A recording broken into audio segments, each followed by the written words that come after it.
actually going to hand it over to Adam first. I think, Adam, did you want to address some kind of Sure. larger ideas for the group? Yep. Just wanted to set some early expectations and some basically what we'll be covering in the next hour and a half, potentially 2 hours. So first of all, thank you, Dr. Ebinger, for the introduction. Thanks to everybody on the call for taking the time to join us today and meet with us. The reason we're here is we're going to go through some admin side training for the Digital Assessment Library, which means we're going to learn how to set up our accounts, the best way to provision our teams, and basically set ourselves up for use of the Digital Assessment Library for the 2025-2026 school year. Thank you to everybody who responded to Dr. Ebinger's message, getting us the material that they needed and data that we needed to initiate the account setup process. As you may expect for a statewide adoption, it's a pretty big effort. We had an entire team of people working on account provisioning over the last just about week, getting it set up in advance of today. We did find out kind of late in the game that we had a bit of a hiccup. So in some cases, approximately 50% of the people who provided their account setup information, we don't have a qualified user on the account. So the course of action that we took is if you received your login credentials and your username doesn't say temp, it doesn't indicate any numbers or anything, it just looks like a normal username, you're good to go. There's a qualifier on your account. You can proceed normally, and that would be your standard access moving forward. If you received login credentials that say a username of temp, DAL _ and then a series of numbers after that, we need a qualified end user assigned to your account in order to make it official. Those digits that follow on the login name are actually your account number. So later on, we'll be putting a link in the chat for individuals who have usernames saying temp XXXXX to fill in their qualified end user.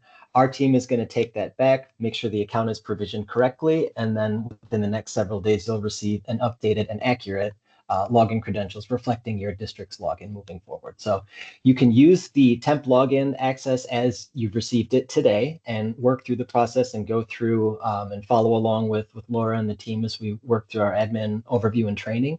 But just know that that's just a temporary access for the purpose of this training. And then moving forward, you'll receive accurate login information. From there, you can actually build out your accounts and finish provisioning.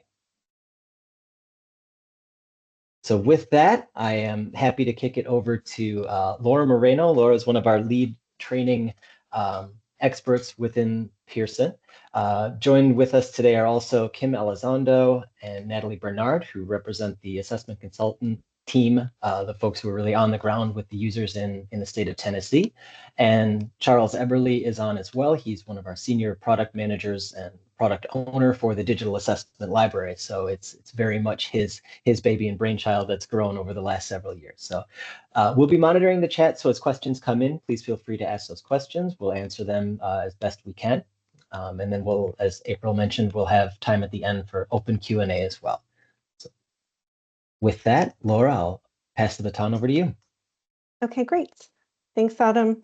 So I am sharing my screen here, and we are going to take a look at two platforms today. So we are going to be taking a look at Q Interactive and also Q Global. So the very first thing I'd like you to do is go to the Q Interactive website, which you can see here is us.qiactive.com. And let's go ahead and sign in with your Q Interactive username and password. And it sounds like some of you may have a temporary username and password right now. Some of you may already be using accounts that you've had previously. We're going to just take this slowly, make sure everybody can sign in if possible. What I'd like you to do is go to the website here, us.qiactive.com. And then here on our link, we have the username section where you're going to enter your username and password to sign in. Now, your username and your password are both case sensitive. So if your username is all lowercase, just be sure to enter it exactly as it was created. That way you can sign in. And if you have forgotten your username or forgotten your password, just click these links here and it will guide you through a process to either recover your username or create a new password. So I'm going to give everybody a few minutes here. Again, we're looking at two platforms today, Q Interactive and Q Global. You may have recently received a welcome letter to both of the platforms. We're going to start with Q Interactive. So if you could look for that Q Interactive username and password, sign into the platform so that you can follow along. And if you don't have access to that information today, that's fine. You can go ahead and watch the training for today. And then when you do gain access to your credentials, then you can review this video and other tutorial materials we have to go through and set up your accounts. So I'll give everybody just a moment here to sign in, and then we'll continue.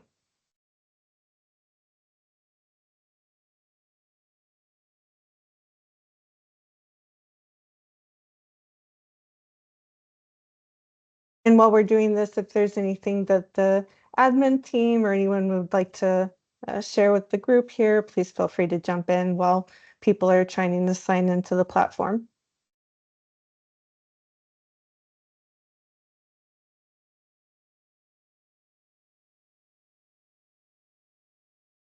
So I'm going to go ahead and switch my sharing to my screen here where I am signed into the platform.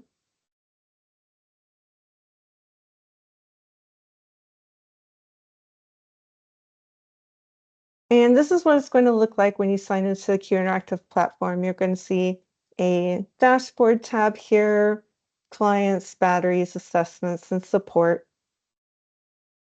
And here at the top, I'll just point this out because this can be helpful going forward. This is the technical support number. So you can give our team a call if you have questions.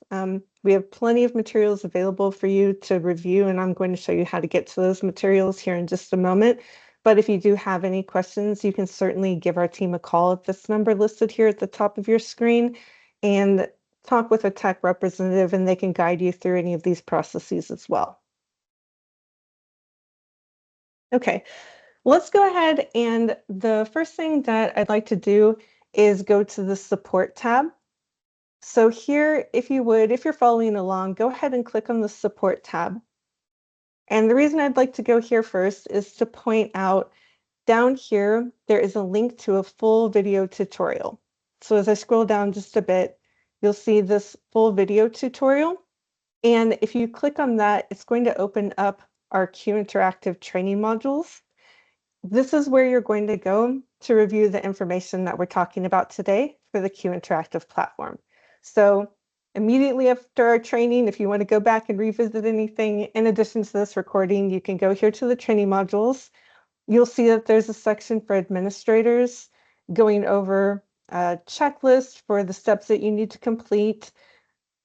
We're going to talk about licenses. I'm going to show you how to create something called product groups. I'm going to go through and show you how to create a new user, how to resend a welcome email, change license, basically all of the categories that you see here. We're going to be going through a lot of this information today. So I like to start the training by showing you that rest assured you have access to all this information in our tutorial modules as well.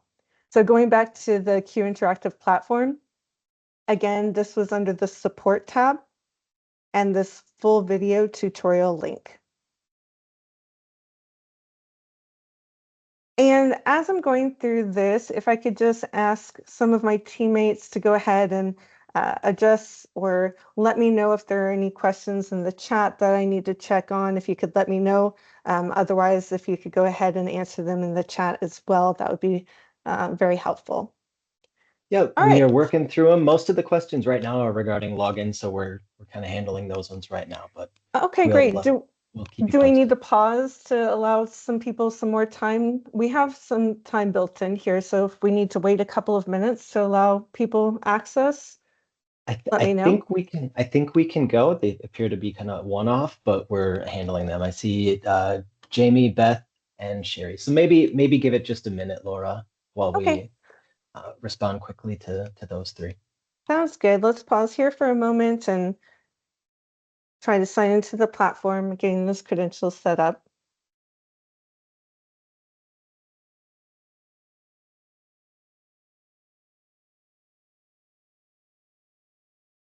So I think one of the things that for those of you that are struggling, if you will follow along, Laura, if you go back to the homepage for the login page for just a second, um, anybody that has a password set up, you can also go through the process that Laura mentioned just a second ago on the login, where it allows you the opportunity to say where it says forgot username or password. If you will click on forgot username, it'll ask you for your email address, put your email address in, and then it will send you an email with your username, which would be your temporary username for those of you that are going to be set up on the temp account. From there, then you can set a password and you should be able to log in fine.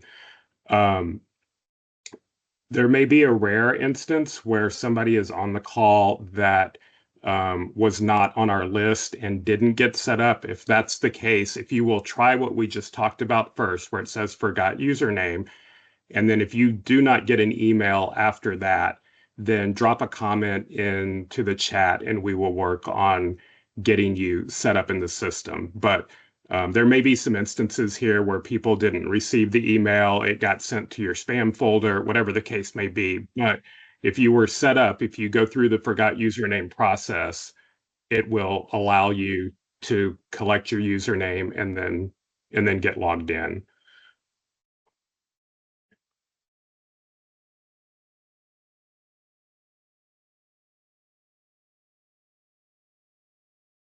Okay, thanks, Chuck. And I do see a couple of other people who have added to the chat that they need some assistance gathering that information. So if you all could reach out to them individually and help them. Otherwise, if you're not able to sign in today, you can certainly watch my screen as I go through, and then you'll be able to revisit this later once you do have access to your account.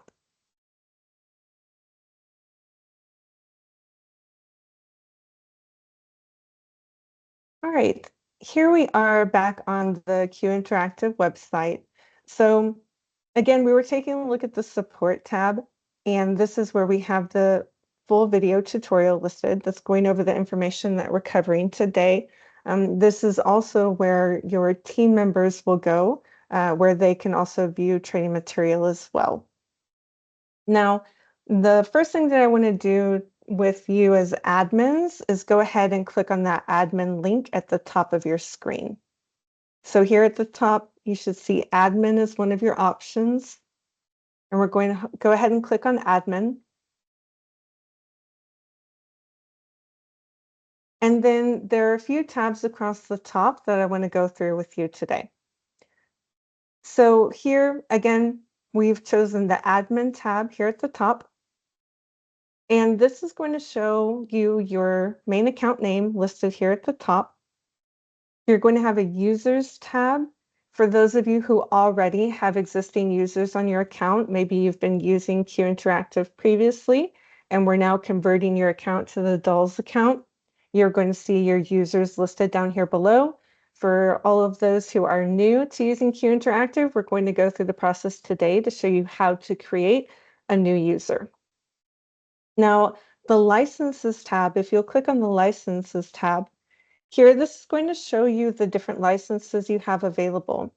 Here we have a DALS, and DALS stands for the Digital Assessment Library for Schools, which is this all-inclusive unlimited account that your team has brought to you.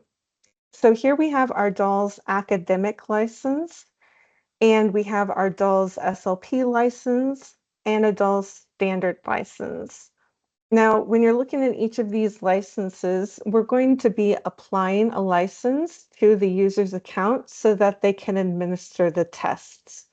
And here you can see which tests are included in each license by clicking on this Show All button. So if I click on the Show All button, my academic license is going to show me that I have our DCAS Advanced test, which was just released today.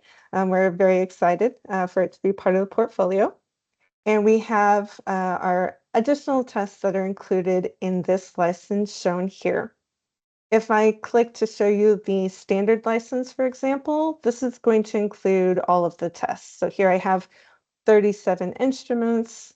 I can scroll through and see all of the tests that are on this license.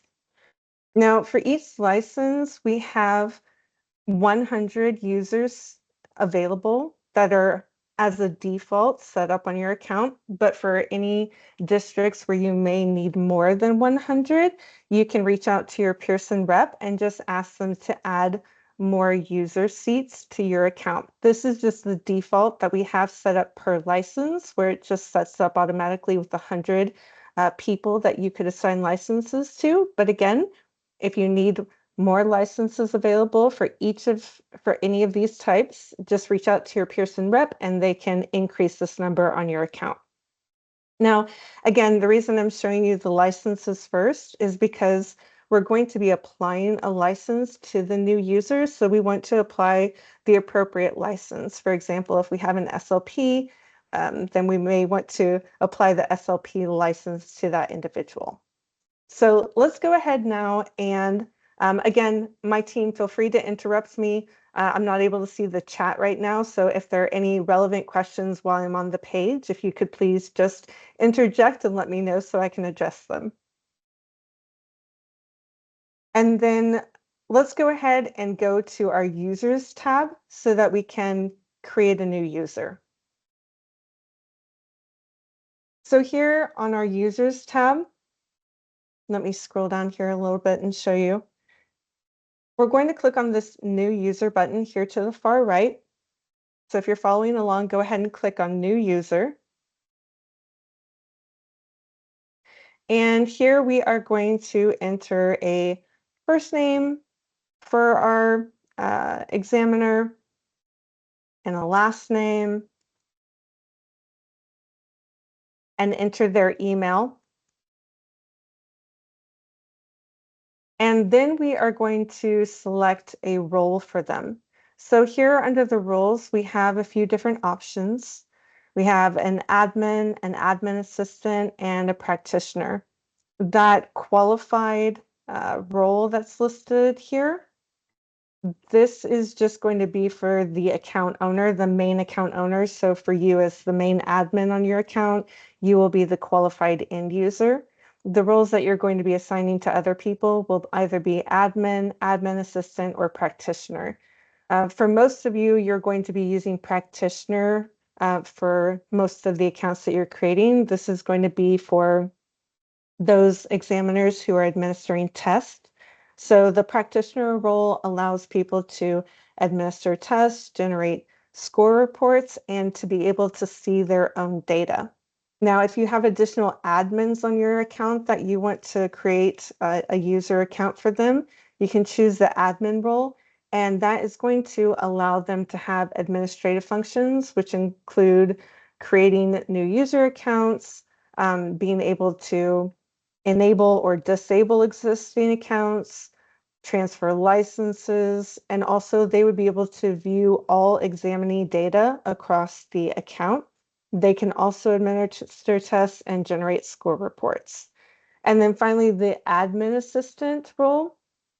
This role has the ability to manage users and assign licenses and track usage within a Q Interactive account, but they don't have access to the client data, including their assessment results. So again, most of the roles that you're going to be choosing here are practitioner. And I can go ahead and include a description of those roles in the chat. That way you have a reminder of what those are.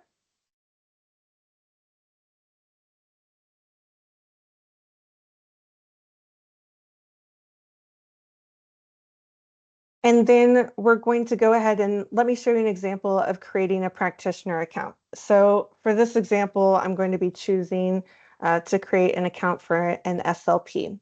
So let me go ahead and just enter their username here. So you're going to create a username for them. It can be helpful to either use their email address as their username or whatever you would like. Sometimes people like to start the username with the word DALS. So I'm just going to call this DALS sample 123. for our username.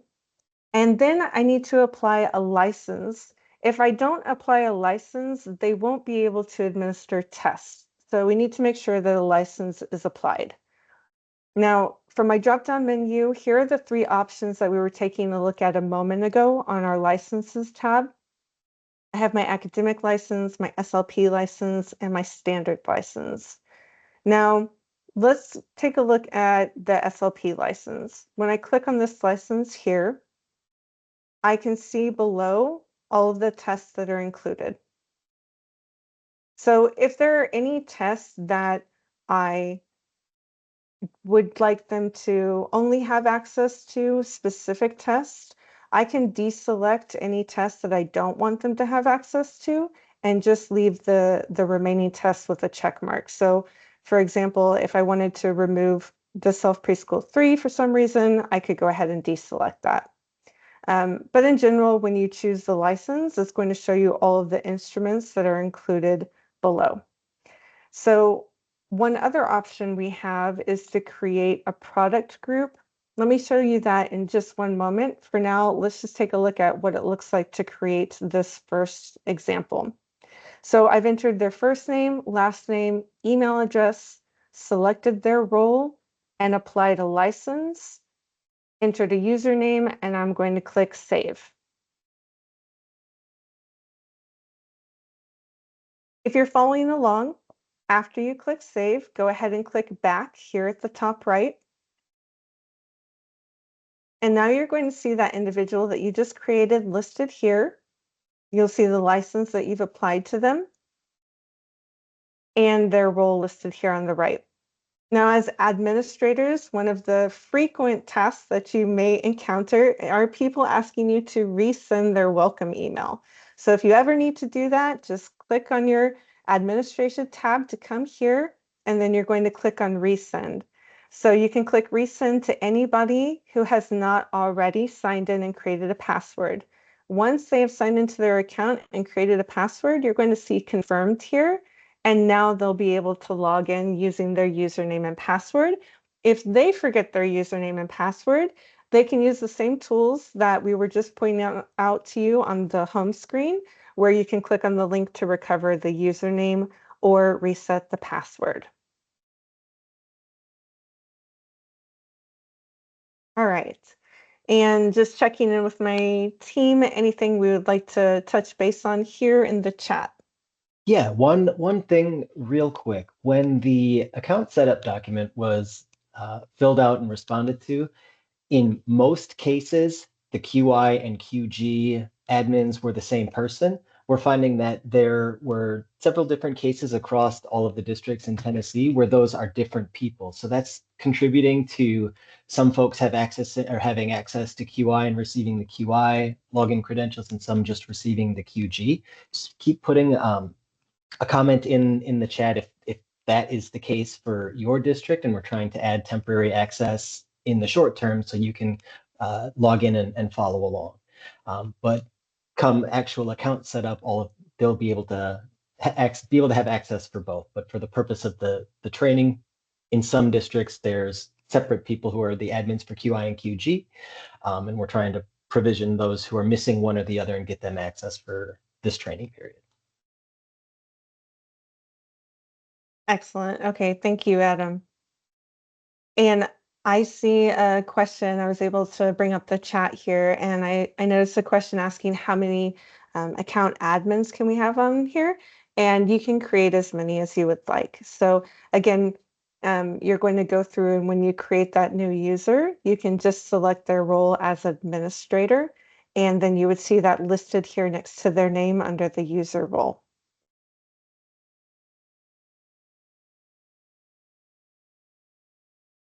Okay, and so again, let me go through this one more time to show you how to create the new user, and then I want to show you one more feature, a little bit advanced, called creating product groups.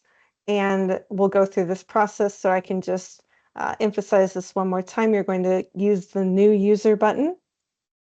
We're going to enter their first and last name, enter an email for them, select their role. I'm going to choose practitioner, enter a username, select the license. And this time I'm going to choose the standard license, which has all of the instruments included. Now, I can go ahead and assign this license to this individual, but let's say I frequently have a group of individuals that I just want them to have access to a couple of tests. I can create what's called a product group. So what I'm going to do here is go to this product group, and here I'm going to choose my product group to assign to my individuals. Now, when I go through and show you how to create a product group, it's going to be listed here. I briefly was showing you earlier, but I can deselect any tests that I want to and just leave whichever tests remaining that I would like to assign to this individual. So let me go through, since I need to actually create a product group on this account, let me go ahead and save this user. So I'm going to click Save here and go back to my main account screen here, and I can see them listed here. Now, to create that product group, I want to go to my Licenses tab. So if you'd like to follow along, you can practice creating a product group right now. I'm going to go to my Licenses tab. And here I'm going to click on that standard license that has all of the tests included. So when I click on this, here I have an option to create a product group. So let me go ahead and create this product group. And again, this is optional, a feature if you would like to use it. I'm going to create a new group. And let's say I have a group of individuals that I only want them to have access to the KTA3 and the Wyatt4. This is something that frequently comes up. So I'm just going to go ahead and choose these tests. I'm going to give this product group a name, KTA3 and Wyatt4, and add that in as a description, and then save this product group. So now I have, this is an option that I can assign to people going forward. So again, the way that we did this was by going to the Licenses tab, clicking on this standard license, and then creating a product group. So let me go back to my Users tab now. All right, and when I'm creating a new user, or if I'm adjusting an individual user, I can go ahead and click on their name. So I'm going to click on this individual that I just created their account. And here I can edit their license. So this is, if you need to edit information about a user, you can click on this edit button here, and it will allow you that functionality. So if you need to change their role or their username or their license, you can do so here. So since I've created a product group, it's going to show up now as one of my options in this drop-down menu when I apply that standard license. So let me go ahead and change this SLP license to the standard license, which is where I created my product group. And now I'm going to choose from the drop-down menu here, the KTA3 Wyatt4 combo that I created. Now I can see that just these tests are going to be assigned to this individual. So this is, again, kind of an advanced feature that you can use if you would like. I'm going to choose Save here, and then my changes will apply to this user. I'm going to go back to my main table now. And here I have, again, a list of all the users that I've created, the license that's applied to them. I can see the tests that are included for this individual by clicking on the Show All button. So here I'm going to see just those product group tests I've included for this individual. And here we have that resend welcome email button if needed, and their role listed. Now, one other feature that is going to be used quite a bit for those of you all right now, for those of you who have existing Q Interactive accounts, is you're going to need to change their current license to the new DALS license. So For everyone who is new and you're creating your new users for the very first time, you're just going to go ahead and select that DALS license to be applied for them. But for all of you who may have already users listed on your account with a different license listed next to them, you're going to want to choose those individuals by selecting the check mark next to their name. So whoever you need to update on your account, select their names, and then you're going to choose the Change License button here at the top left, and then select the new DALS license to be applied to them. So here you're going to choose whichever license is appropriate for these individuals. Again, you could select product groups if you wanted, check to select or deselect any tests, and then finally click Save. And that will update their license. So for all of you admins who already have users on your account with the previous non-DALS license, you're going to want to go through and select all of your users, click Change License, and apply that new DALS license to their account. Okay, any questions at this time?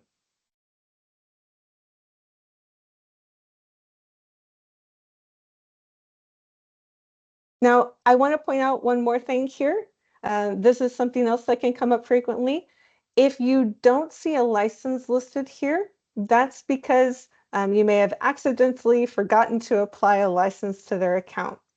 If there's no license applied, this individual won't be able to administer any tests. So when they sign into their account, they may see an error message saying that there are no tests on their account. If you have anybody reach out to you who says that on your team, just go ahead and click on your account and make sure you don't have one of these dashes here. If you do, it's because there's no license applied to them. You can just click on their name. Here, I'm going to click Edit. I have this individual disabled, which is one more feature I can show you here in a moment. I'm going to click to enable them. And then I'm going to go ahead and choose whichever license that I need to apply to them and save. So when I do that, now I'm going to see a license listed next to them. Next time they sign into their account, they'll be able to see the test and administer those tests. Okay, the final Laura? thing that, yes, Can I just interrupt you so you can cover a couple things? please. So we have a couple people that have asked about assigning multiple licenses. So you want to talk about how if they're standard license, that's not needed? Right, so the standard license is going to include all of the assessments on the account. So here I have 37 assessments showing for this standard license. So you can see here, I only need to assign this one license to the individual. If I want to assign every test that is in Q Interactive here on the DALS license. So in this way, you only need to assign one license. If there is a combination of tests that you want to assign to a particular individual, again, you can just create a product group from the standard license to select whichever tests you would like to apply to them. And again, you're just going to be assigning that one license to the individual, which will include either all of the tests that are included in the license, or if you've created a product group to just include a few of the tests, a few specific that you've chosen, you can do that. Great. And one more question. Can you go back to the roles? Because there's some confusion about the roles. Can you just describe again? There's some questions about how many admins can they have? Is there any limit to the number of QEUs, the account owners? Can you talk about that? Yes. Okay. Thanks, Kristen. So the QEU, which is this qualified end user, this is just for the main person on the account. So in this case, this is going to show you the name of your account at the very top. Whoever is responsible in your district, which may be you, for your account, you're going to be listed, or that individual will be listed as the qualified end user. There's just one qualified end user listed per account. So that's the person who is going to be associated with being the main admin for that account. Now, the admin role here is going to have all of the administrative access to the entire account, which means they can create new user accounts, which is what I've just shown you how to do. They can enable or disable existing accounts. They can transfer licenses between different accounts, so they can change and address if anybody needs a license, they can apply that or remove it. They can also view all of the examinee data across the entire account. So they would be able to view all student information that's gathered from across all of the examiners on the account. And they would be able to administer tests themselves and also generate score reports. So an administrator is going to have access to all of the major functionality across the account. So if you have multiple administrators who are working within this account, you can create as many administrator users as you would like. Now, you only need to assign a license to them if they're going to be administering tests, because again, you can only administer tests if you have a license applied to your account. Now, the admin assistant role, this is going to be for somebody who is helping out. They are going to be able to manage the users here. They can also help assign licenses and track usage within the account, but they're not going to have access to all of the student data, including the assessment roles or results. So the administrative assistant can help you to create new user accounts. So if you have many team members and you want to create an admin assistant role for someone to help you create the new user accounts for everyone, then they would have the ability to do that. And then they would have some restricted access to where they cannot view all of the student data across the account that an admin would be able to. Finally, the practitioner role is going to be the main role that you're assigning for all of your examiners. So the practitioner role can administer tests and they can generate score reports. However, they don't have the administrative functionality, so they can't create new user accounts. They can't see anybody else's data on the account. As a default setting, we have it to where practitioners can only see their student data that they've gathered from tests that they've administered. And so that's a big difference for the practitioners, is they're able to administer tests and generate score reports, but they don't have access to administrative functions like being able to create new users or view student data across the entire account or generate administrative reports.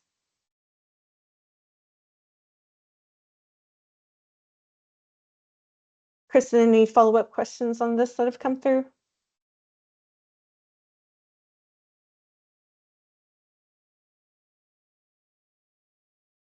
No, you're good, Laura. Thank you. Okay. Yeah, absolutely. I'm going to go ahead and choose cancel here so I can go back to my account tab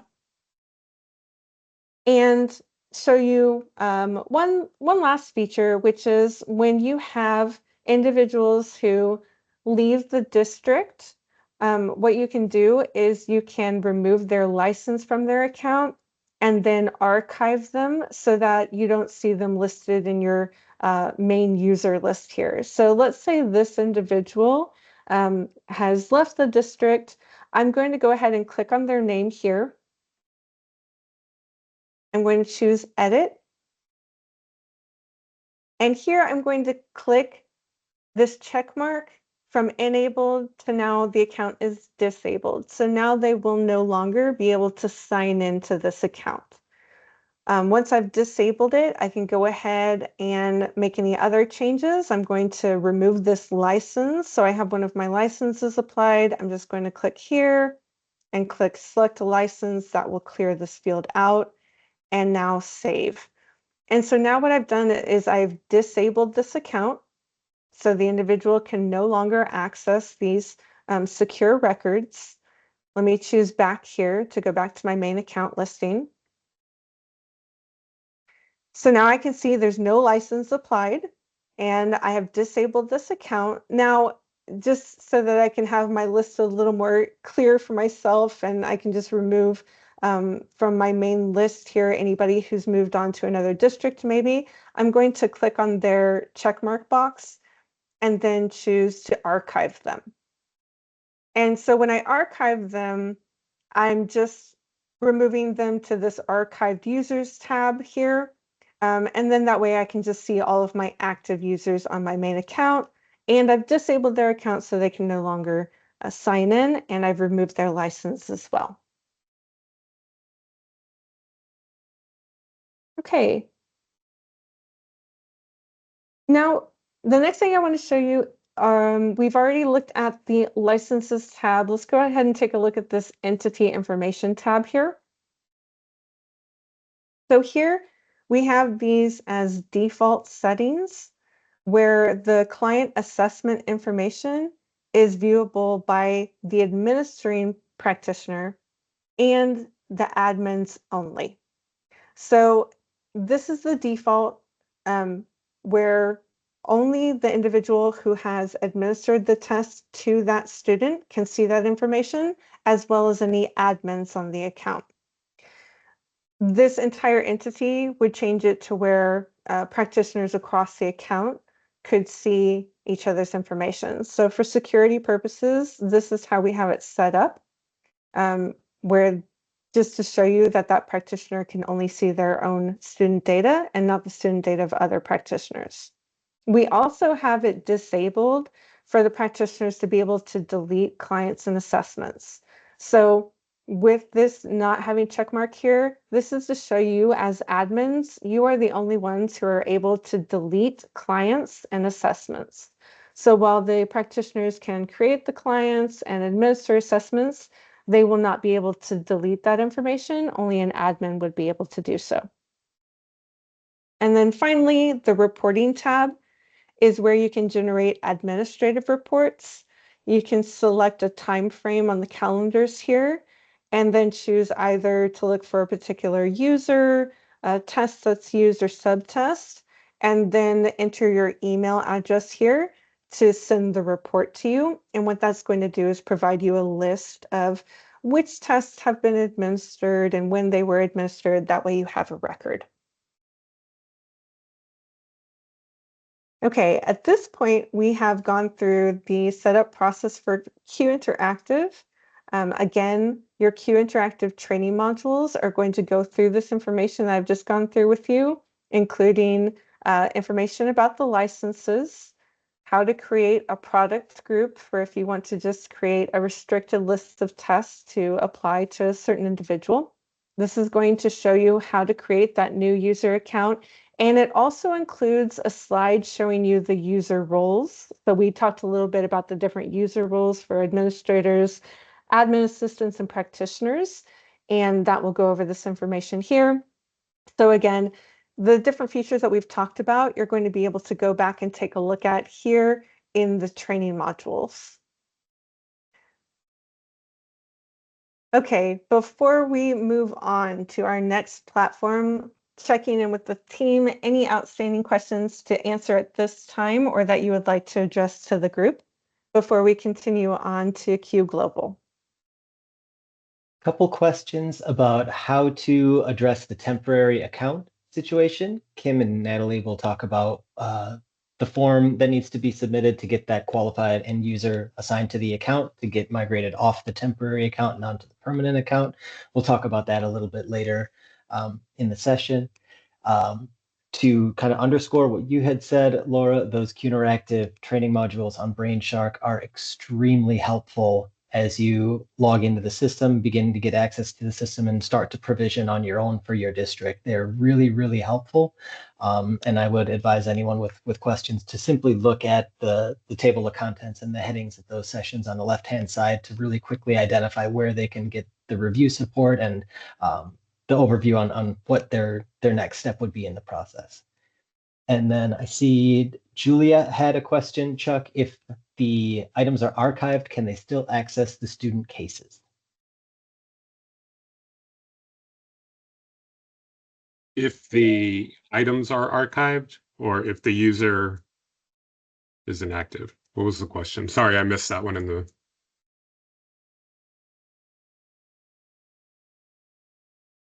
She says, if the admin or the person leaves the district.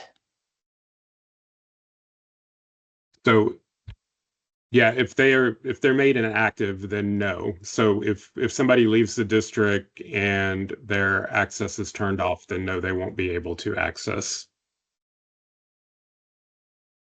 the data. But the district can still access that data. Yeah. That data doesn't go away for the account owners and the administrators, if that's the question. That's what I believe the question was. Yep. Got it. Yep. It's, do they maintain visibility of the student data, of the response data, if the account admin or the person who was working with that student leaves the district? And the answer there is yes, you still maintain the access to the data.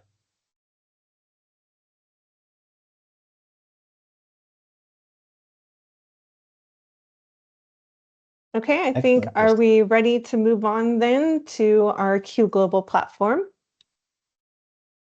Looks like it, just checking in. Please, again, continue to send in your questions through chat, and our team is working to address them all as I'm going through these here. So next, I would like you to go to our Q Global website. And Q Global, let me see here. I can put this in the chat box for you all here. Go to the Q Global sign-in screen.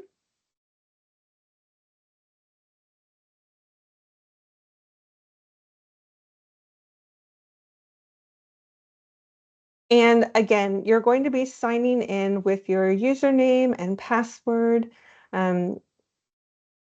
Again, if you need any help with recovering this information, it sounds like some of you may need some additional help with that temporary account, but if you have received your Welcome to Q Global email with your username and then a prompt to create that password, you're going to sign in here. Again, the username and password are both case sensitive, so make sure that you sign in. If it's a combination of lowercase and uppercase or just all lowercase, just make sure you sign in exactly as it was created. On Q Global, if you need any help signing in, you're going to click on this link here. So need help signing in. And this is also something that can be helpful for your team members. This is going to be where they go to recover their username or to create a new password if needed. So here we have our sign-in help options for Q Global, for forgot password, forgot username. And I'm going to click here to go back to the sign-in page. And again, I'm going to give everybody a few moments to sign in. And that link that we were just clicking on is need help signing in. This is if you or any of your team members need help recovering that username or creating a new password for Q Global, you'll click on the need help signing in link here. And here I'm going to pause for a moment while everybody switches gears, gets their Q Global username and password. This is going to be different from your Q Interactive account. That's a question that comes up frequently. You're going to have your username and password for Q Interactive and another username and password for Q Global. And we'll just pause here for a moment to allow people to sign in. And I also am going to sign in here.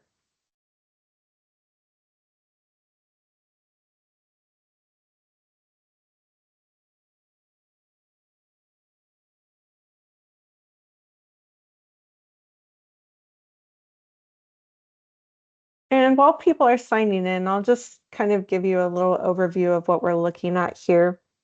So here, this is my home screen. You can always reach your home screen by clicking this home button here at the top left. And in this table, you're going to see any students that you may have created accounts for to assign assessments. They're going to show up in this table on your screen. If you're signing into Q Global for the first time, you're not going to see any information here. This is only if you're administering assessments and you have created an examinee and administered or assigned a test to them. And just giving everybody a moment to sign in here. when you do sign in, I want to point out that you should see this little icon of books to indicate that you are in your digital assessment library account. So if you all have had multiple Q Global accounts previously, we want to make sure that you are signing into your correct new digital assessment library account. When you do sign in, you'll see this listed at the top of your screen to let you know that you are in that DALS account. All right, let's go ahead and take a look at some features here. Again, please reach out to my colleagues if you have any assistance needs for signing in or gathering that initial temporary username for this account. The first thing I want to show you for Q Global is how to get to the training modules for Q Global so that you can see the information that we're going to go over for this platform today. This is going to be located in your Resource Library tab. So if you've signed in and you're following along, go ahead and click on the Resource Library tab. And then this is going to show you a list of resources available on your account. If your screen looks different from mine, I believe the default view here I can change on the right. If I click on this drop-down menu, it may be showing a grid view. So here you can see the different folders that are available. Over here, again, if you prefer a list view, you can just click here, select list, and then you'll see the resources listed in this format for you. So the folder that I'd like to take a look at is this About Q Global folder. So we're in our resource library, and now we're choosing the About Q Global folder. And then I want to take a look at my training resources folder here. So click on training resources, and this is going to provide me with my Q Global tutorial collection. Now the Q Global tutorial collection is going to have many resources in it available.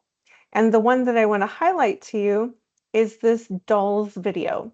So here we have the Digital Assessment Library for Schools video. When you click on that, it's going to open up our DALS video for Q Global, which again is going to show you the different information that we're going to go through today, including some additional information. So here for Q Global, it's going to go over for our administrators how to initially create your password and make some main account settings, different account setup options that you have.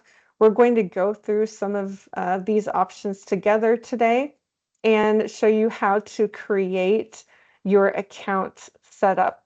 So 2 videos that I want to highlight for you, and I'll add this into the chat later also, are videos 6 and 8. These are the videos that are going to apply to you all.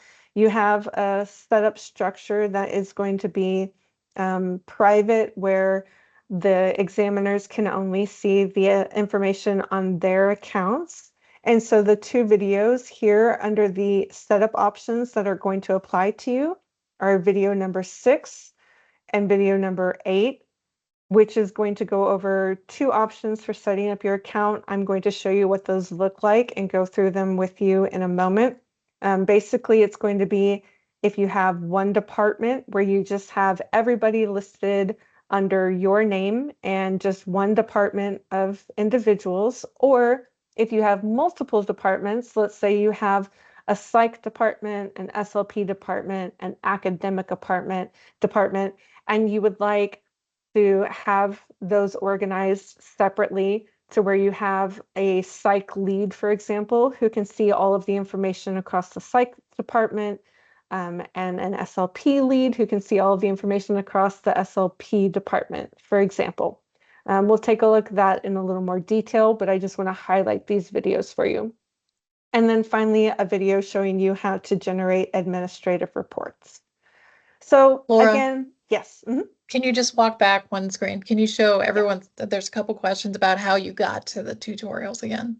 Absolutely. And actually, I'm going to include a little reference here for you all. And this is going to be how you can get to each of the platforms how you can get to those tutorial materials. So Q Interactive, I've just put it in the chat. Q Interactive was the platform that we went over at the start of this training. And we talked about how we went to the support tab and we clicked on that full video link. In Q Global, we have a few steps here that you're going to go through. The first, you can see, again, I've included this in the chat, so if you want to check there, we would go to our resource library tab. So let me go ahead and walk you back through that. I'm going to click here to go back to my main account. And then I want to show you where we went. So here we clicked on this resource library tab. From the resource library tab, we then clicked on the About Q Global, down to training resources. And then I clicked on the tutorial collection here. Within the tutorial collection, there are many user guides and videos that you can review. The one that I wanted to point out to you all, though, is this Digital Assessment Library for Schools video link. And that's what takes you to this tutorial module that I was showing you here. So again, I'll include those links at the end of this training again for anybody who may have missed it. I see that there are quite a few questions coming through. So I'll include this at the end of our training, just that quick reference of how to get to the training modules for each of our platforms. Thanks for asking, Kristen. Anything else before we continue on to the Q Global platform? The other big one that I'm seeing is that there's lots of inquiries because a lot of people on this call have 2 accounts now. So I think you're going to cover that, Laura. So they have their existing Q Global account, now they have their DALS account. Right. So on your DALS account, so you have, and if for those of you who have an existing account, we want to make sure that everybody is going to be using their DALS account going forward.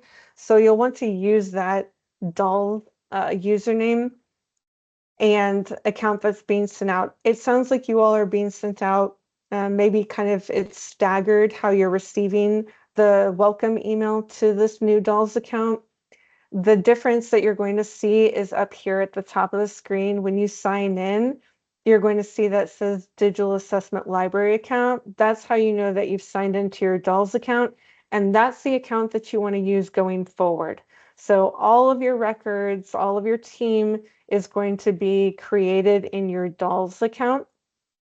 And if you don't have your DALS account yet, Chuck or Adam, is that something that you'd like to address for them? I believe you've already touched base on it.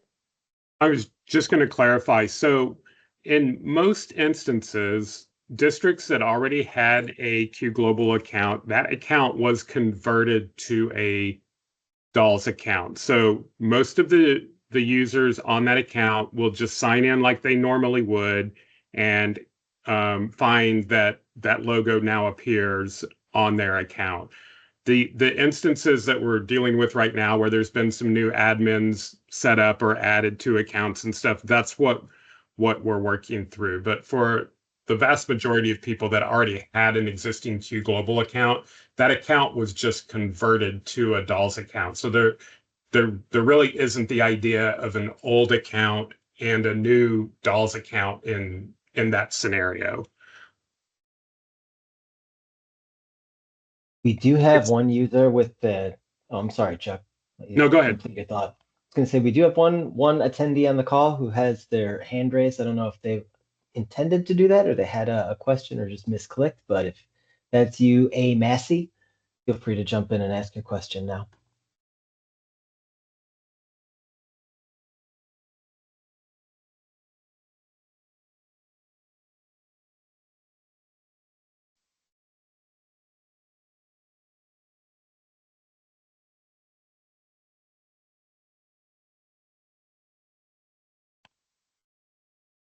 Okay, I think hand went down. If you're not able to ask the question through audio, please enter it in chat and we're happy to go through and address those. Okay, let me go ahead then and show you some of the features that you can address on your account. I can see in the chat, it looks like quite a few of you are not able to access your account right now. Once you do get access, you're going to be able to go back and review these steps here. So let me go through the different options so that when you do have access to your DALS account, then you can sign in and make those selections. So here on my screen, this is what it looks like when you have, again, some students that you've created a record for. And since you all are admins, one of the features that you're going to want to choose is this include sub-accounts button, and it's going to show you all of the records across your team members on your account. So you would be able to see all of the student records across your account by clicking on this include sub-accounts button. Now, I just wanted to show you briefly what it looks like when an examiner on your team is creating a new examinee profile for their students so that you can see if any of these options would be helpful for you to customize on your account. When an examiner goes to create a new examinee, they're going to click this button here, new examinee. They're going to enter the student's first name, their last name, an ID number that's specific to your district, gender, birth date. And then I wanted to point out these fields over here, custom field number 1, custom field number 2, and so on.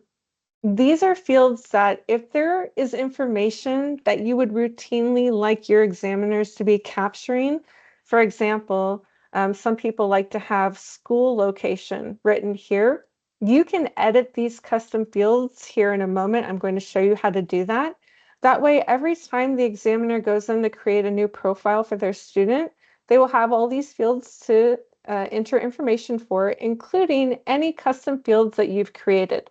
Now, you don't need to create any custom fields. These are just optional fields if you would like something additional to be captured here.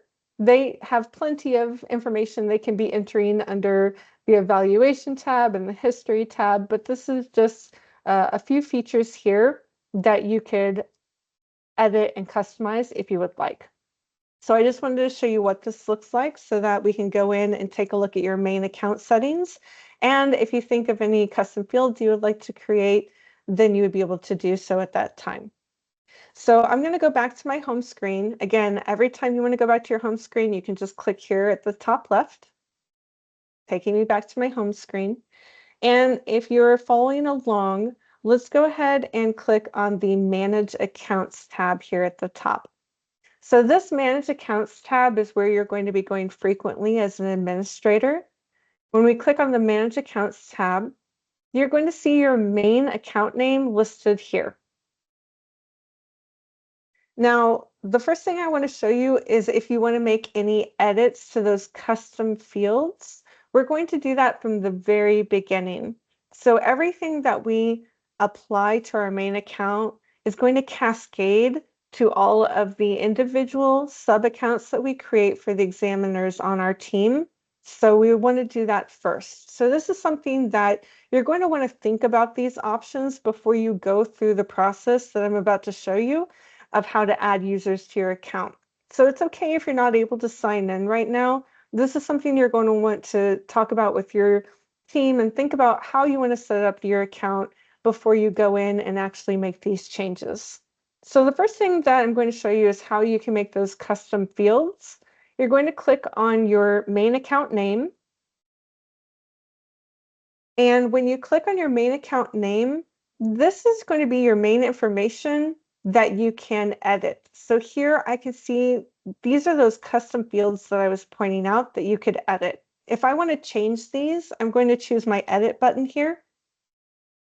And that's going to allow me to change some of this information. For example, if I want examiners to enter their the school location or any other fields that I want to adjust, I can go ahead and customize those at this time. Again, this is optional, just if you would like to. Sometimes people like to change the display settings for examinee and examiner to student in some cases. The default, though, examinee and examiner is applicable across all fields, so it can be helpful to leave these as they are. You can also adjust any of these formatting fields down here. You should have your correct time zone listed. You can change the date format if you would like to whatever is typically used in your district, and also language.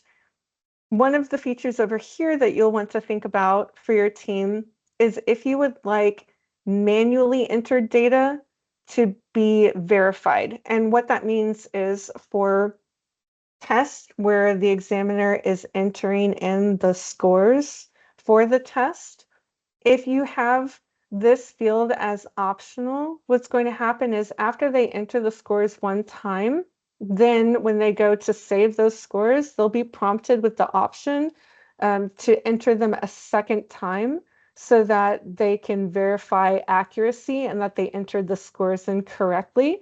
If you leave this on optional, it's going to give the examiner the option to make that decision on their own if they would like to enter the scores a second time or not. You can choose for it to be a required field to where they have to enter the scores twice. That way, they make sure that they have the data entered accurately. And then finally, you can turn this verification field off. I would recommend either optional or required, depending on your setting. Finally, I would recommend that you click on this send an email reminder feature here. This is for remote on-screen administration. This is for certain questionnaires that are sent out to a teacher or a parent that they would be completing on the student. And what happens is when the examiner sends this remote on-screen questionnaire, for example, to a parent to be completed, then this field here, if you have this checked, that recipient will receive an email reminder to go ahead and complete that questionnaire if they haven't started it after 7 days since the examiner sent it to them. So this can just be a helpful reminder feature that you turn on for your account. Now, once you make any adjustments that you would like to your account, you're going to click Save here at the top left. And again, it's important to make these adjustments first, especially any custom fields that you would like, so that it applies to all of the user accounts that you're going to create going forward. Now, the next thing I want to point out here are your portfolios and assessments tab. This is going to show you the tests that are included in each portfolio. And I'm showing you this first because you're going to want to take a look at the tests that are included in each portfolio so that you can decide which portfolio you would like to assign to your practitioners, so the different examiners on your account. For example, you may want some individuals to have access to all of the tests across all of the portfolios, or you may only want, for example, your SLPs to have access to the SLP portfolio. So again, you can take a moment when you have time to sign into your account and look through the portfolios and review those tests to see which are included in each of them. And then when you create a sub account for each user, then you'll be able to assign the appropriate portfolios to them. Again, the way that I got to this is we are on our main accounts. I'm actually going to click just to show you all how we got here. We were going from manage accounts. So let me click on that one more time just to take you through this process. For those of you who are wondering how we got here. From manage accounts, I clicked on my main account name. And now I'm going to click on that portfolios tab. So that's how you can see the different tests that are included in the portfolios on your account. And again, this is helpful because you're going to see which tests you're going to be assigning to each of your team members. Now, let me show you the options for setting up your account structure. Before I get into that, just checking in with my colleagues. Any questions about the portion that I've gone over so far?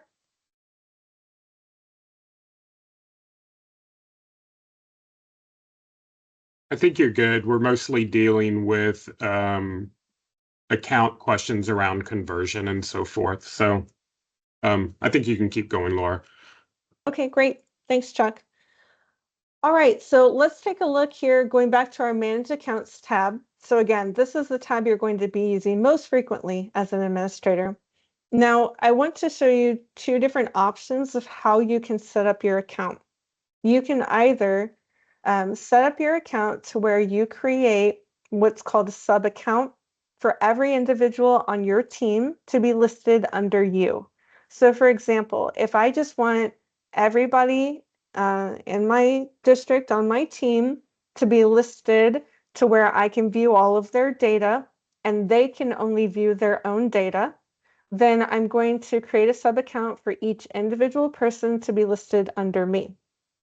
The second option is if you have departments. Let's say you have a psychology department and you have a psych lead that you want them to be able to see all of the information across the psych department, then you're going to create a department just for psychology. Similarly, if you have an SLP lead who needs to see all of the assessment data across the SLPs, then you're going to create an SLP department and so on. So you could create a department for academic or however many departments that you would like. So the difference is if I just create an account for everyone on my team individually, everybody can only see their own data. So if you have a psych lead and you set it up where everyone is listed under you, the psych lead is still only going to be able to see their data.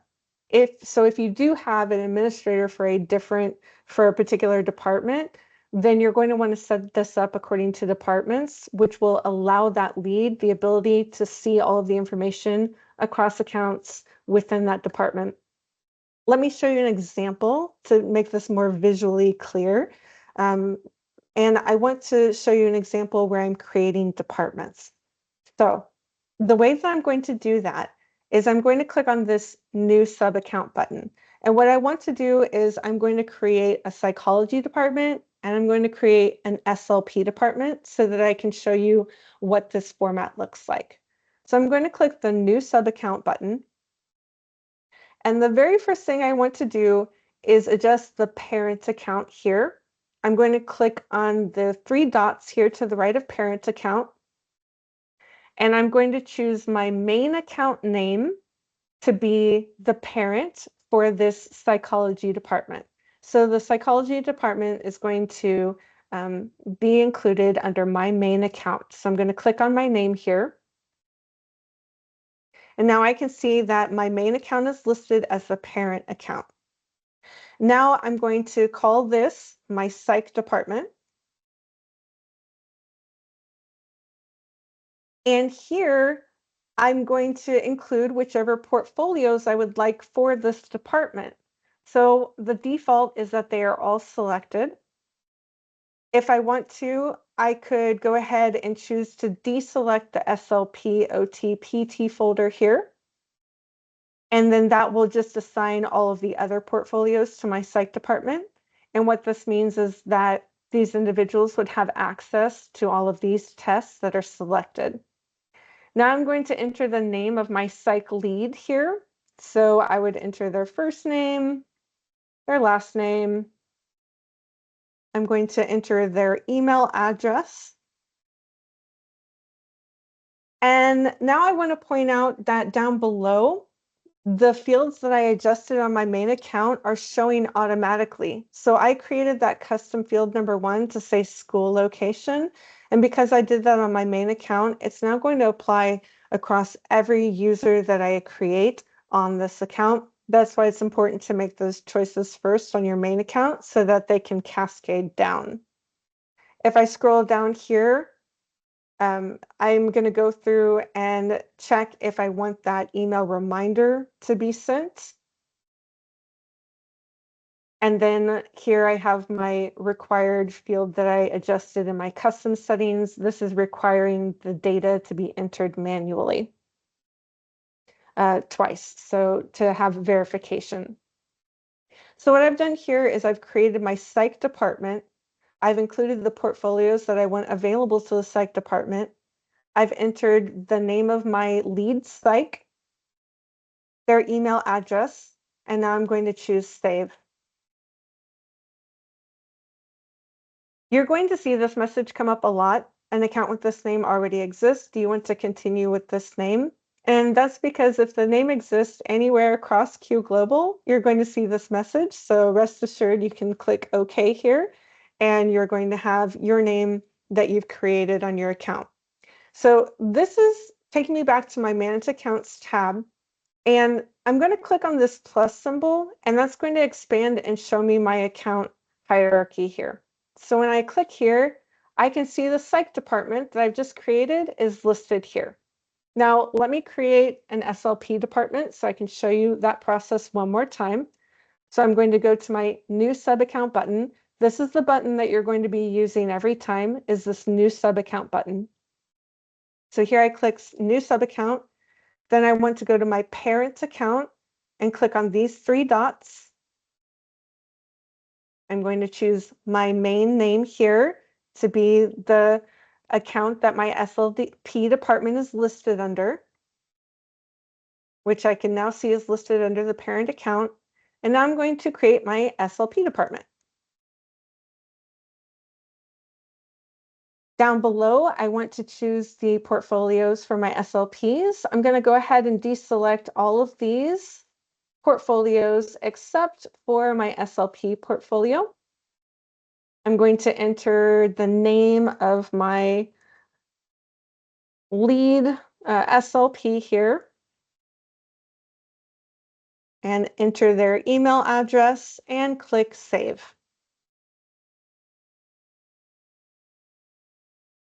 OK to continue. And now when I expand here, clicking on the plus symbol, I can see I have a psych department and an SLP department. So now let me add an examiner to my psych department. I'm going back to my new sub account button. Again, we use this every time. I want to go to the parent account. I'm going to click these three dots here. Now I want this individual to be listed in my psych department. So I'm going to click on the plus symbol here and then choose the psych department as the parent account. Now, when I list this examiner's name, they're going to be included under the psych department only. So here I would enter their first and last name.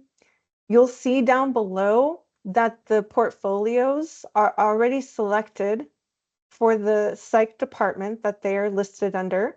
So as I scroll through here, you'll notice that that SLP portfolio is not included. I just have the portfolios that I selected for my psych department. I'm going to go ahead and enter the examiner's first name, their last name, enter their email, and then click Save. So now when I click to see my account structure here, I have my psych department, my SLP department. When I click to expand these, I'm going to see that I've created an individual to be listed here under my psych department. Now, the reason I'm showing you how to create these departments is because in this situation where I have created a psych department, this psych lead is going to be able to see the data for everyone listed under the psych department. They will not be able to see anybody under the SLP department.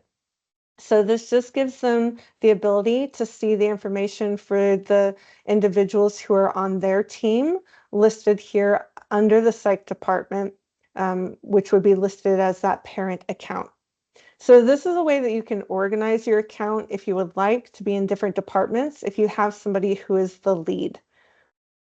Now, if you just want to list everybody under your main name, you can do that.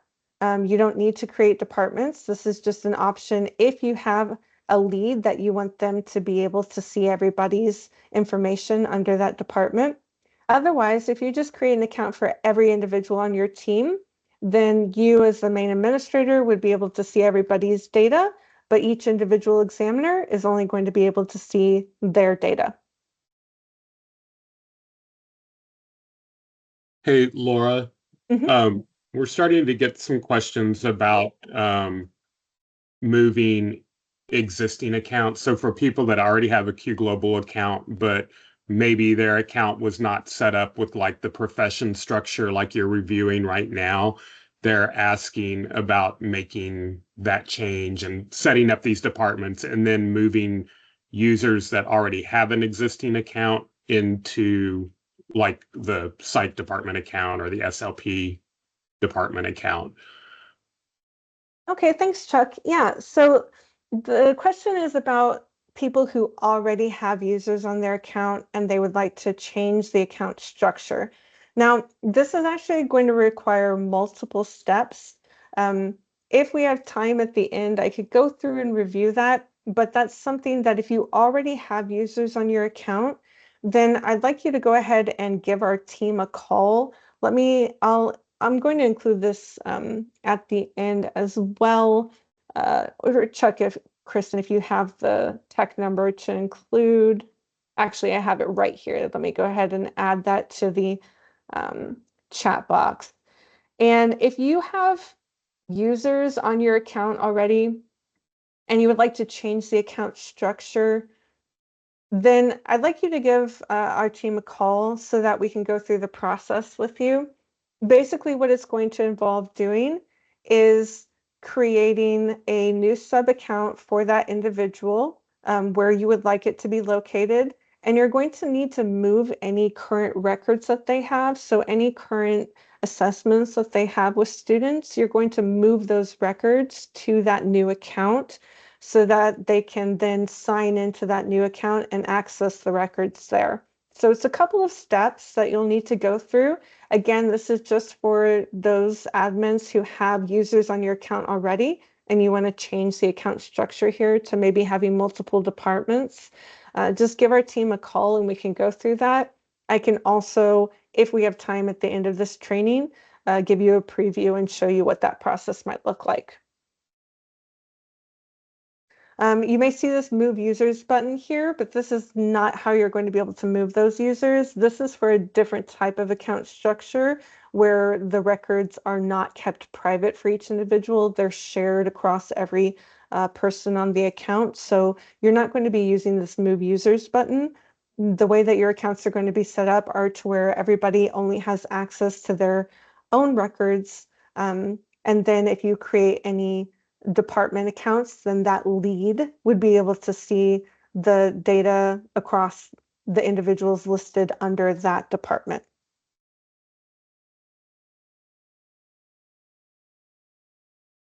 Before I continue, are there any more questions about this?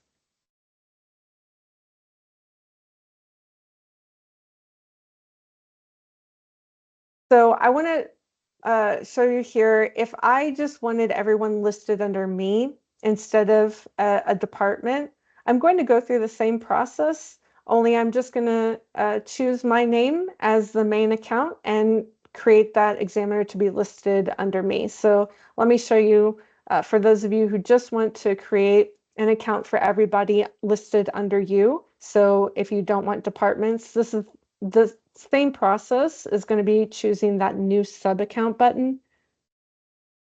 For the parent account, I'm going to click on the three dots and I'm going to choose my name here at the top. So now I can see they're going to be listed under my account. Here, I'll enter the examiner's name. I'll list their first name and their last name here and their email address. And I'm going to want to make sure that I choose whichever portfolios that I want to assign to this individual. So I'll just go through and whichever portfolios I would like to assign to them, I will leave a check mark next to. And then I'll click Save. Now, when I click Save, what this is doing is sending a welcome email to this individual at their email address. So I'm going to click Save.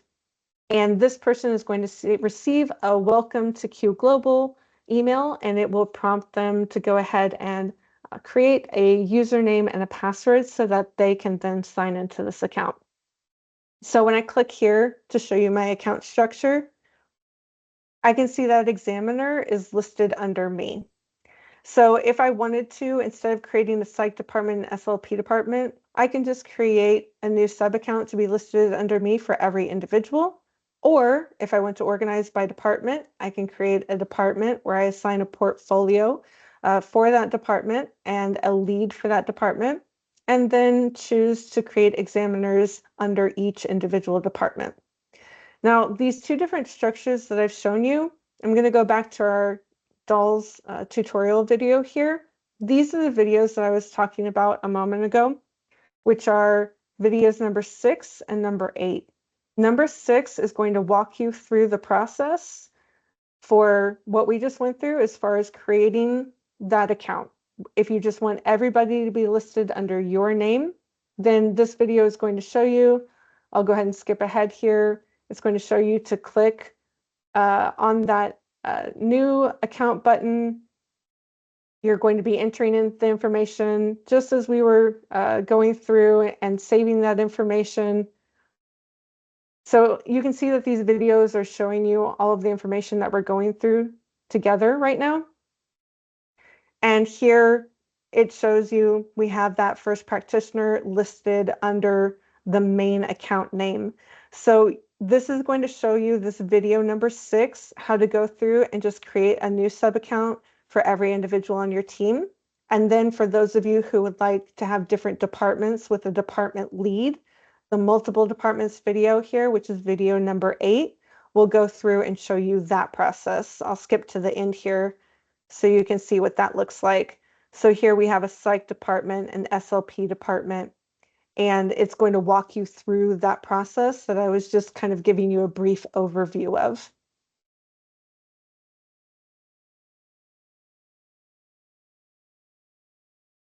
Okay, let's go ahead and go back to the Manage Accounts tab. So you can see that these are some options that you're going to want to think about. You're going to want to think about if there are any custom fields that you want on your account, if you want to create any departments in your account, then you can go through and make these changes later, especially for those of you who still need some resolution with gaining access to your DALS account. And then before I continue, anything outstanding on the account structure, Chuck, that we should adjust at this time? I don't think so, no. Okay. All right. Now let's take a look at if you need to resend the welcome email in Q Global to your team members. So here, this field that we're on is the Manage Accounts tab. From the Manage Accounts tab, you're going to click on your main account name. This is where earlier we saw the Portfolios and Assessments tab. And then here I want to point out this Users tab. When you click on the Users tab, you can choose Include Sub-Accounts here. And it's then going to show you all of the individuals who are listed on this account for you. So if there's anybody that you need to resend their welcome email to, you can just go to their name and click on the row of their name and then resend welcome email. So this does come up frequently. Individuals may lose that initial welcome email. So as admins, this is a frequently requested field to revisit. And again, we got here through the Manage Accounts, clicking on that main account name, and then the Users tab. From the Users tab, we clicked on the individual, and then we can click to resend that welcome email. So here under this field, if I click Edit, if you need to adjust their email address, you can do that here as well. So you can change their email address if you need to, and then save, and then click Resend Welcome Email. So if you have a situation where somebody's not able to access their email, or it's going to a previous email, then you can always edit here within this Users tab and click to resend the welcome email. Okay, The next feature that I want to show you frequently that comes up as admins is if you need to disable their account. I'm going to go back to my Manage Accounts tab here.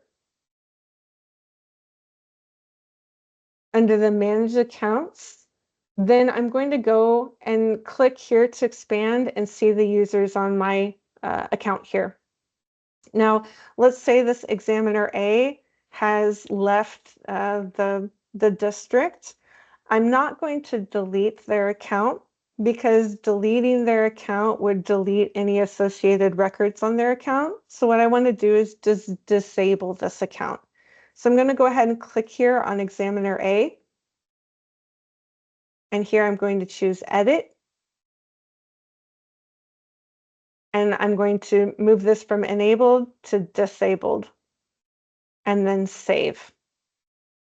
So this is how you're going to disable access to this account. They will no longer be able to sign in. However, you will still have all of the records for the student assessments that are on their account, which you can move to a new individual, and I'll show you how to do that.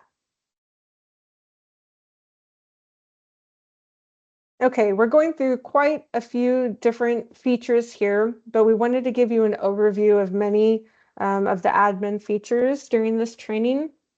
Let me show you here on your home screen one more customized field that you can adjust, which is this little grid button under this main table. Again, this table is going to show when you have student profiles on your account. And I have these listed here because I want to point out to you some information that's showing on your screen. Here we have the system ID labeled for this column. This is going to be a Q Global assigned number. The examinee ID is going to be the number that your examiner enters for the student. So that's unique to every district, whether it's a student number or whatever number you all may be using, they'll be entering that for the individual, and then their birth date, gender, name, and so on. So some of these fields may not be particularly useful for you to see on an everyday basis. So I can show you how to adjust this dashboard here so that you can see the information that would be helpful. And the way that you're going to do that is by clicking on this grid icon here at the bottom. When you click on this grid icon, it's going to show you all of the visible columns. So here we have system ID, examinee ID. Those are all the column titles that we were just taking a look at. This system ID, it may not be very helpful information for me. So I'm going to go ahead and click this arrow here to remove it from my visible table. So it's going to move it over here to this list of options, optional fields that I could include on my dashboard. You can also change the order that's listed here as well. So one field that may be helpful to you as admins is down here, this account name. If you click on this arrow, it's going to add it to your visible columns. And I'm going to go ahead and drag it to the top of my list. And then it's going to show for me as that very first column here on my dashboard. You can choose whichever field you'd like to move around, whatever might be helpful for you to see, and then click OK after you've made your configuration selections. Now I can see the account name, and what this is going to show me is the name of the individual who has this particular student record on their account. So if you have many team members on your account, you may have 100 records listed here, and you would be able to sort and see them according to who has those student records. Now, let's say somebody moves from your district and you need to move their records to another individual. You're going to be able to do that here on your home screen. You can click, let's say I need to move this record to a different individual. Currently, it's listed under my name. But I'm going to choose this check mark box here and then click Move To and a different account. So here I have my main account here. I'm going to click on the plus symbol to expand. And I'm going to click to expand this. let's say I want to add this record to be listed under this individual's account. I'm just going to go ahead and click on their name. I'll see that their name is listed here at the bottom, and then I'll click Move. And what that's going to do is move those student records to that individual's account. So this is something that is going to happen if you need to, if somebody has left the district maybe, and you need to move those student records to a different individual to be able to see their records, that's how you can move the records to a different account. So now I can see instead of being listed under my name, it's going to be listed under this individual that I've just moved the records to. And when they sign in on the account, they'll now see that student information listed there in their records. So this is part of the process that I was mentioning you would have to go through for those of you who are wanting to change your account structure. You would need to go through and move those records to the new account for that team member first. It's a little bit of a multi-step process. So again, that's something that I think it would be helpful if you called in and let our team walk you through individually. Okay, one final thing I want to show you here on this main screen is that you have this search feature. And the search feature is going to allow you to search for different records based off of, you could search by the student's name or their ID. You can also search according to any of those custom fields that you've created. So you could just look for information from a particular school. And once you've selected your criteria, then you could click search and just pull up those records. So as an admin, this can be very helpful to narrow down particular records that you may be looking for.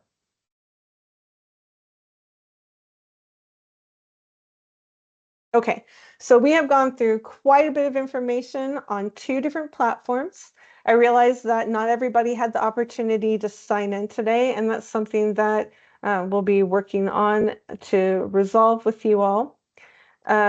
The thing that I want to point out, there are a couple of notes that I want to put back into our chat because they would have gotten buried at this point.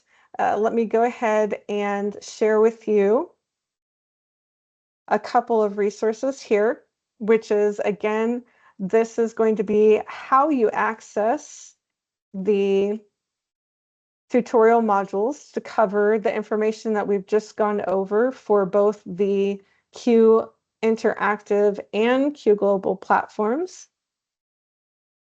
And also our technical support number. This is our local team. So you can give our team a call if you have questions about any of these processes that we've gone over today.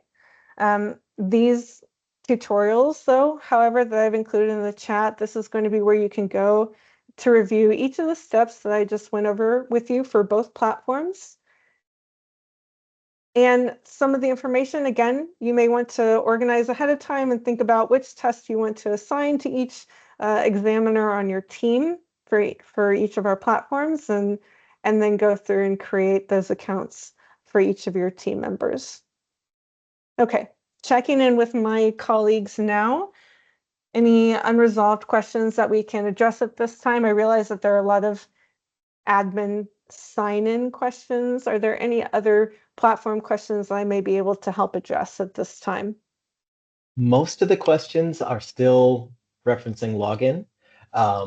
So I think this is a good spot. And the questions have kind of transitioned to setup, next steps, implementation, how to actually initiate testing. And that's what I believe Kim is set to talk about. And then we had several different questions about the qualification form, how to get that submitted so that the temporary accounts can be transitioned to permanent accounts. So with that, we'll kick it over to Kim. Okay, thank you so much. All right, let me get some of these other things I've been working on out of the way here. All right, so let's start with the qualifications. So I'm going to share my screen here. And we've set up this beautiful, handy dandy website for you all that gives some additional information about the Digital Assessment Library for Tennessee. So if you go to, I will drop this in the chat here, or if one of my colleagues can do that, because now I've lost my chat since I'm sharing. Tim, I'll drop it in the chat for you. All right, perfect. Thank you. So if you go here, what you'll want to do is you're going to create an account at pearsonassessments.com. I wanted to show you here, but you can actually get to it from our regular pearsonassessments.com, but I wanted to show you this site as well. We'll come back to it when we do the DALS ordering form as well. So to input your qualifications so that Pearson has that information on file, we can get these remaining accounts converted. You're going to go to this sign in button here. And if you have never created an account at Pearson before, you're going to create one. So you're going to go to create account here. So again, that was sign in and then create account. So go ahead and fill in the information here. Now this is where your temporary user ID comes in really handy because we're going to need that number that's tacked on to the end of your username. We're going to need that in one of the next steps here. So have that information handy as well. Go ahead and complete the information, first name, last name, email address. You can opt to keep the username the same as your email address, or you can change it. I already have that as a username in here, so I'm going to change mine for the purposes of this exercise. And then set yourself a password. It has to have 8 characters, at least 1 uppercase, at least 1 number.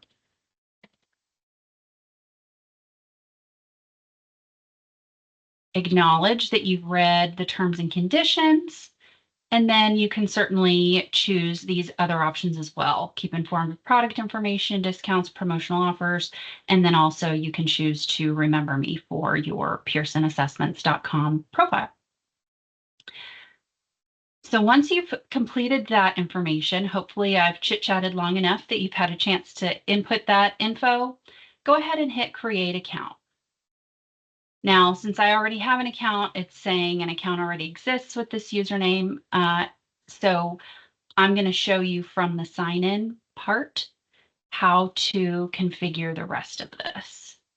Or actually, you know what, let me put a dummy one in here.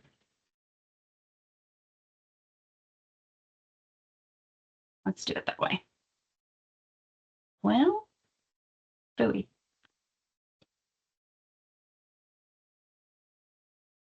All right, let's go to sign in.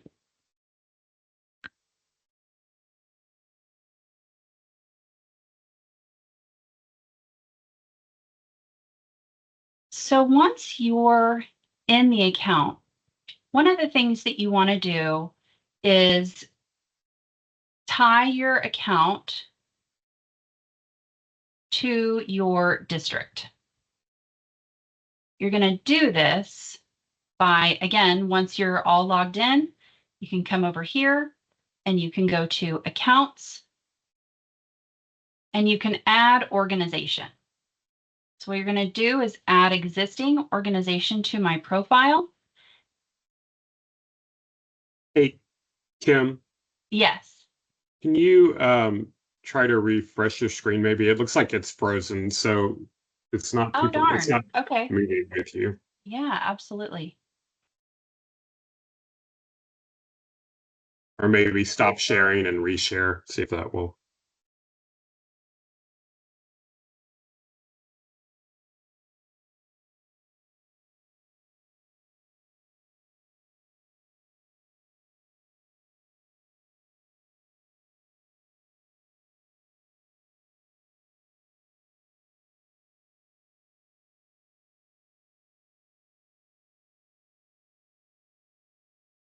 Did we lose her?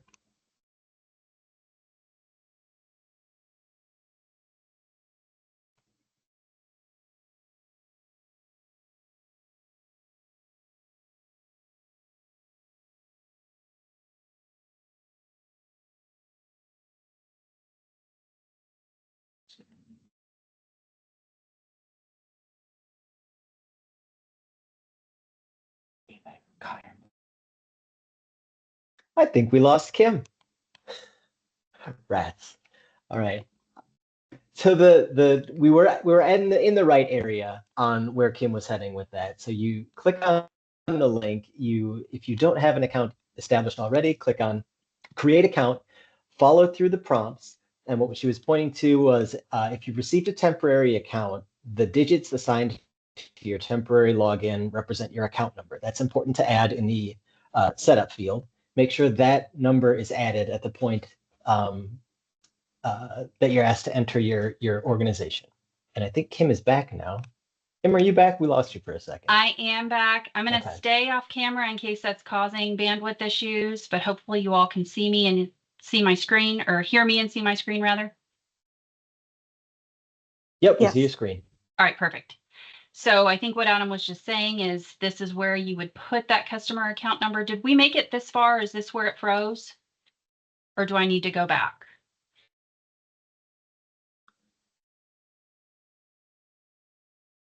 I think you're good to continue from there Okay. because Okay. if there was a preceding step, it would be self-explanatory. Okay. So this is where you can put in that customer account number here. And then, of course, you need to click on I've read and agree with the terms and conditions.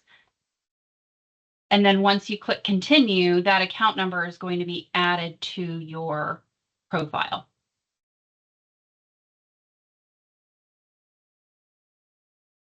So once that is added to your profile, I want to show you how you can actually add the qualifications. So again, if you'll come up here to the little bubble with your initials in it, and you're going to go to qualifications. So a couple of things here. So if you click on the I for information on any of these sections, so degree, license, certification, accredited school or organization membership, it will give you information about the qualification requirements for that section. So for organization membership, for example, it shows you can obtain a C level if you are full active member of APA, NASP, NAN, or INS. So it gives you, kind of what the qualifiers are going to be for each section. But you'll want to include your qualification information for at least one of these sections to get you to your qualification level C. So this is for the account owners only. We need you to have the level C qualifications on the account because as the account owner, you are essentially assuming the responsibility for everyone under the account. And so it needs to be someone with the level C qualifications. Typically, that is a school psychologist, or perhaps in some instances, it might be a special education director that is assuming, like I said, responsibility for the folks underneath that for all of the assessments, which includes, of course, our level C psych assessments, which is why the account owner for Q Global and Q Interactive needs to have that level C qualification. And that's pretty much it. It's fairly straightforward. You just create the account at pearsonassessments.com. Again, link it to your organization account, which is that account number that's in the temp field of your username. And then you would add the qualifications in at least one of these categories to indicate that you are a level C qualified user. And then once you have done that, did we come to an agreement, Adam, refresh my memory of how we were going to indicate that that's been completed? We were going to use the account setup document that was provided by Tennessee DOE and verify that once we received them, that we were completing the provisioning piece with the qualified user on the end. Perfect. All right. So that is it on the qualifications. I'll pause if there's questions before we move on to the DALS form. The QI, Hey, Kim. the qualification ahead. settings were in qualification settings are on the create account page. Once you have your account created, your initials for your name in the upper right-hand corner provides a drop-down, and then you can select the qualifications from there. Correct.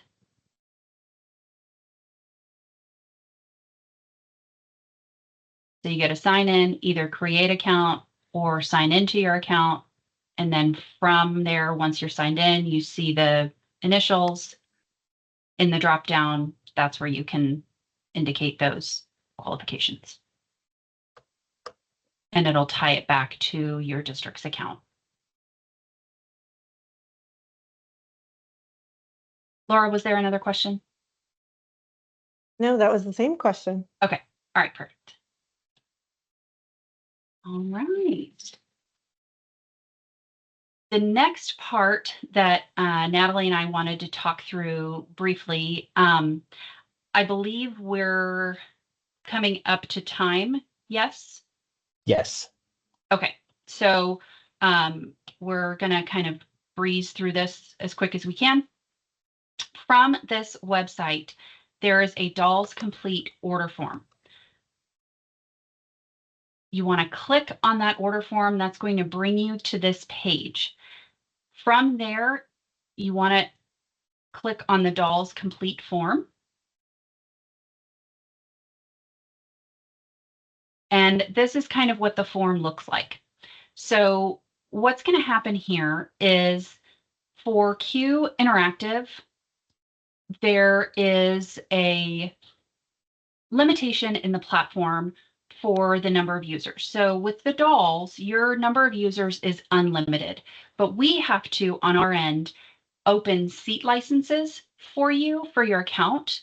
And so what we're looking to do, part of this form, is to indicate the number of licenses that you need to have open for the different practitioners in your district. So on this front page of this form, if you'll complete your district name, and then you also want to complete the shipping address. This is where we will ship your startup materials that we'll talk about a little further down the form. Also, if you will indicate the Q Interactive account owner and account owner email that was provided to the state as your dedicated Q Interactive account owner, that will help us to marry this information on the back end in the account so that we can add those seat licenses for your users. And that's pretty much all we need to worry about on this front part of the form. Now, if we go to section B, this is what I'm talking about here with the Q Interactive licenses. So we want to see how many standard licenses do you need. So this is C-level licenses for the Q Interactive tests, generally for psychologists, educational diagnosticians, psychometrists in the district. How many licenses do you need to be able to assign each of those users a Q Interactive license? I always recommend to pad this number a little bit. So let's say, for instance, you have 50 psychologists in your district, maybe put 55 there because it is unlimited and we want to give you a little bit of flexibility if you are able to hire additional staff, etc. You can always come back to Pearson as well and ask for us to increase those number of licenses, but having that little bit of cushion there is helpful, not to have to go through that step of asking us to open more. You'll do the same exercise for your speech. So how many SLPs do you have in your district that you would like to have a license for Q Interactive? And then academic. So this is going to give access to the academic assessments, such as the WIAT, the KTEA, the RAT5, a lot of sometimes special education folks will give those assessments. So how many folks in your district do you want to give academic licenses to administer those tests? And then we're going to kind of breeze through this other section because I know we're coming up on time here. The next couple of sections, they're fairly self-explanatory, but essentially as part of the Digital Assessment Library for Schools, you get access to any of the paper components that are required with your digital administration. So while most of your administration is going to be digital on the iPads, written tasks such as essay composition, math computation, etc., those written tasks are still done in a response booklet. There also might be manipulatives such as Wechsler blocks, or you might need scoring keys to score like coding and symbol search. So these starter kits in section C, this gives you a full kit of everything that's included for that particular assessment. So for KTEA, you get one package of everything that you see here. Now, as you're going through this and thinking about who needs a starter kit for what assessment tool, and they're all listed here, the components that are included are broken out for you. As you're thinking about who needs what, sometimes folks, you might still have some stash of paper materials, and maybe you don't need a full starter kit. Maybe you don't need all of these written expression booklets for the KTEA, for example. In section D, you can order individual response booklets. So if you only need certain response booklets, maybe you don't really use cancellation. So you want to order just coding and symbol search for the WISC, for example. You can order those individual ones here. Now, I will say you can order, you're not required to order all at one time at the beginning of the year. So I would order conservatively, but make sure that you have enough to get your staff started. So we don't want to cause issues where you can't close the closet door, you've got too much stuff. But make sure that you're getting enough to get you started. Hey, Kim. Yes. Can we just add real quick? So I know we're going to hit time here. Yep. This form really needs to be submitted at a district level or like an SLP department, psych department level, not by individuals, deciding that they need a set of record forms or something.